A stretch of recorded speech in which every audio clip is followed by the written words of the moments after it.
Hi everyone, this is doctor जय Mehta here. हमारे आज के वीडियो में हम ऑब्स्ट्रक्टिव एज़ोस्पर्मिया का ट्रीटमेंट के बारे में डिस्कशन करेंगे।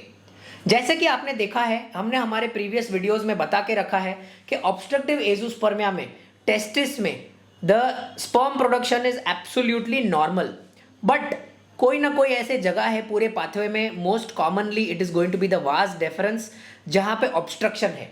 ये ऑब्स्ट्रक्शन होने की वजह से जब कभी भी आप सीमेन एनालिसिस करते हो, तब despite having normal sperm count आपका रिपोर्ट कंसिस्टेंटली 0 स्पर्म काउंट दिखाता है।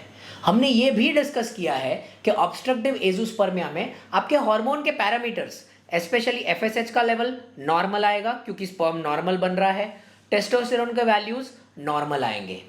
ऑलराइट, ये जानना जरूरी है कि हमारे कंट्री में ऑब्स्ट्रक्टिव एज़ोस्पर्मिया होता क्यों है। ऑब्स्ट्रक्टिव एज़ोस्पर्मिया होने का सबसे कॉमन कारण is going to be infection. Most commonly it's going to be TB. कोई इन्फेक्शन की वजह से, जिसकी वजह से ये पाइपलाइन, जिसको हम वास डेफरेंस बोलते हैं, ये पाइपलाइन बंद हो जाता है। ये मोस्ट कॉमनली इन्फेक्शन की वजह से होता है। और सेकेंड जो मोस्ट कॉमन कंडीशन है, that is absent vas deferens. मतलब आप में वास डेफरेंस जन्म से है ही नहीं। टेस्टिस नॉर्मल है, फैक्ट्री नॉर्मल है, भगवान पाइपलाइन डालने का भूल गया।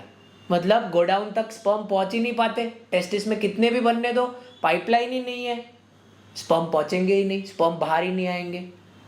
अब जब कभी भी ये होता है तो सबसे पहला ये ट्रीटमेंट में सबसे इंपॉर्टेंट चीज है एक्सेप्टेंस। हमारी सोसाइटी में, स्पेशली इंडियन सोसाइटी में, बहुत कम मेल्स ये एक्सेप्ट कर पाते हैं कि उनको एज़ोस्पर्मिया है। ये एक ईगो इश्यू हो जाता है, मेरे को कुछ प्रॉब्लम नहीं।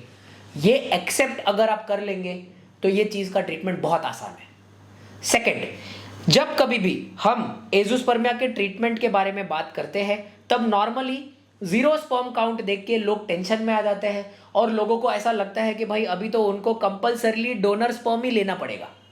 पर ये ध्यान में रखिए, ऑब्स्ट्रक्टिव एज़ोस्पर्मिया में almost 99% of the males can have child with self sperms. That means obstructive azoospermia में 99% of the males को खुद का बच्चा होगा।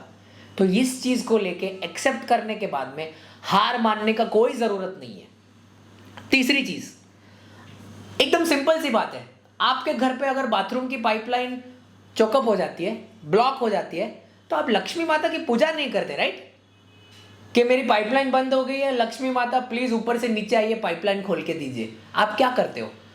आप बुलाते हो प्लम्बर को। प्लम्बर आता है, पाइपलाइन का चोकअप क्लियर करके देता है। प्लम्बर आके कोई दवाई नहीं छाट के जाता ऊपर से कि मैंने लाइजॉल छाट दिया, पाइपलाइन क्लियर हो जाएगी, ऐसा नहीं होता है। वो आता है, वो कुछ प्रोसीजर करता है, एल्बो बनाता है, जो भी बनाता है, ये आपने सुना होगा। उसी हिसाब से जब कभी भी बॉडी में कोई पाइपलाइन ब्लॉक हो जाती है, तो उस चीज के लिए कोई दवाई नहीं है कि मैंने आपको ये दवाई दे दी, ये दवाई ले लो, ये जड़ी बूटी खा लो, ये मंदिर में जाके पूजा कर लो। भगवान के पास बहुत काम है, भगवान आके इतना सिंपल काम को ठीक नहीं करने वाले। तो तीसरा चीज जो आपको याद रखना है कि there is no medical management.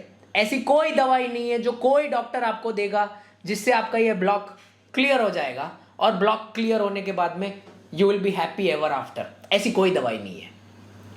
Fourth, इस चीज का ट्रीटमेंट बहुत सिंपल है।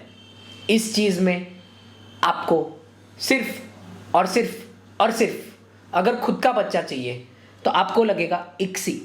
इक्सी टेस्ट ट्यूब बेबी का एक एकदम एडवांस ट्रीटमेंट है। इक्सी में होता क्या है, यहां पे ये टेस्टिस में अगर मैं ड्रॉ करूं तो एक हम नीडल से स्पर्म को बाहर निकाल देते हैं, क्योंकि आपको पता है कि टेस्टिस में स्पर्म ऑलरेडी बन रहे हैं।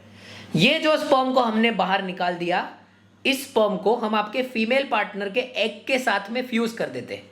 ये दोनों का फ्यूजन हो जाता है। फ्यूजन होने के बाद में उसमें से एम्ब्रियो बनता है जिसे हम बोलते हैं बेबी, और ये एम्ब्रियो को आपके वाइफ के या आपके फीमेल पार्टनर के यूट्रस के अंदर डाला जाता है। इसके बाद में आपको आपका खुद का बच्चा होता है। ये रहता है ऑब्स्ट्रक्टिव एज़ोस्पर्मिया का ट्रीटमेंट। और एक चीज आपको जानना जरूरी है, और ये बहुत जरूरी चीज है। देखिए, ये साइंस है, ये टेक्नोलॉजी है। जब कभी भी आप ऑब्स्ट्रक्टिव एज़ोस्पर्मिया के लिए टेस्ट ट्यूब बेबी का ट्रीटमेंट करवाते हैं, तब जो सक्सेस रेट है जो सबसे इंपॉर्टेंट चीज है, that is going to be approximately 30 to 35%। आप ये ट्रीटमेंट जितना जल्दी करेंगे उतना आपका सक्सेस रेट अच्छा रहेगा। आप जितना डिले करेंगे उतना इस चीज में सक्सेस रेट कम होते जाता है। हमारे अगले वीडियो में हम नॉन ऑब्स्ट्रक्टिव एज़ोस्पर्मिया, जो हमने ब्लू कलर में समझाया था, उसके बारे में बात करेंगे। Thank you so much for joining in for this video.